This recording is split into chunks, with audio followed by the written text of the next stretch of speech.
ഞാനിന്നുണ്ടല്ലോ എനിക്ക് വളരെ വേണ്ടപ്പെട്ട രണ്ടാൾക്കാരെ കാണാൻ പോവാണ്.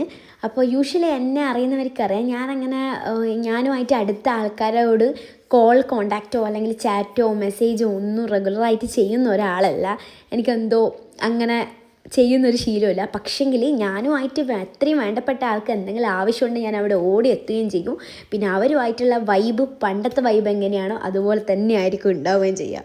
അപ്പോൾ നമുക്ക് നോക്കാം ആരാന്ന്.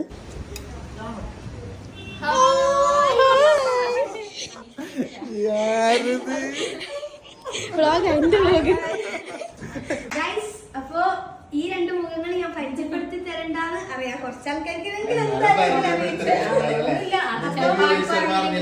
എന്റെ സ്റ്റോറി കാണുന്നവർക്ക് കുറച്ച് പേർക്കെല്ലാം പണ്ടൊക്കെ ഫോളോ ചെയ്യുന്നവർക്ക് അറിയാല്ലേ. നമ്മളെ മഴവിൽ മനോരമയിൽ ഒരു പ്രോഗ്രാം ഉണ്ടായിരുന്നു, എന്റെ അമ്മ സൂപ്പർ. ഒരു 2 വർഷമല്ലേ, 2 വർഷം സ്വന്തം കണ്ടസ്റ്റന്റ് അല്ലേ. ഫൈനൽ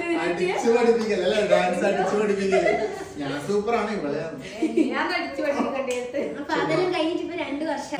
ഒരു മാറ്റമില്ല, നീ പണ്ടത്തെ പോലെ തന്നെ എപ്പോഴും ഫുഡ് അടിക്കുന്ന വീഡിയോ കാണില്ല. ഞാൻ തടിച്ചിട്ടുണ്ടാവും, മാറ്റമൊന്നുമില്ല. രണ്ടാമത്തെ ആളിപ്പത്തെ സിനിമയിലെല്ലാം ഇതാക്കി വലിയ സ്റ്റാർ ആവാൻ പോവാന്ന്. ഇപ്പൊ ഡാൻസും കാര്യങ്ങളിലും ഇനി ഉണ്ടാവുമല്ലേ, പ്രതീക്ഷിക്കേണ്ടതാണ്. ഇനിയും നമ്മൾ കൂടുതൽ വർക്ക് ചെയ്യും ഒരുമിച്ച്. സാധിക്കട്ടെ.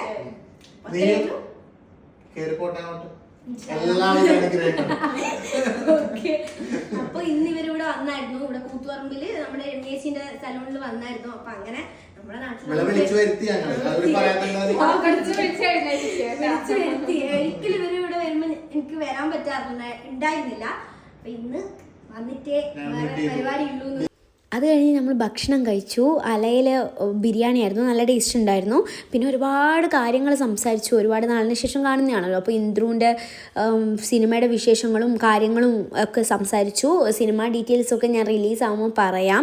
പിന്നെ ഇത് നമ്മുടെ രമ്യേച്ചിയുടെ സലോണാണ്, കൂത്തുപറമ്പാണ് വരുന്നത്. അപ്പോൾ ഒരു ഹെയർ ട്രീറ്റ്മെൻറ്റിനായിരുന്നു നിഗ്നേച്ചി വന്നത്. അപ്പം നമ്മൾ മഴവില്ലിൽ സെറ്റിൽ ആ സമയത്ത് എടുത്ത ഒരു ഫോട്ടോ ആയിരുന്നു ഇത്. അതേ സെയിം പോസ് നമ്മൾ റിക്രിയേറ്റ് ചെയ്തതല്ല, ഓട്ടോമാറ്റിക്കലി വന്നതാണ്. ഭയങ്കര കോയിൻസിഡൻ്റ് ആയിപ്പോയി. അപ്പോൾ അത്രയേ ഉള്ളൂ. ബൈ.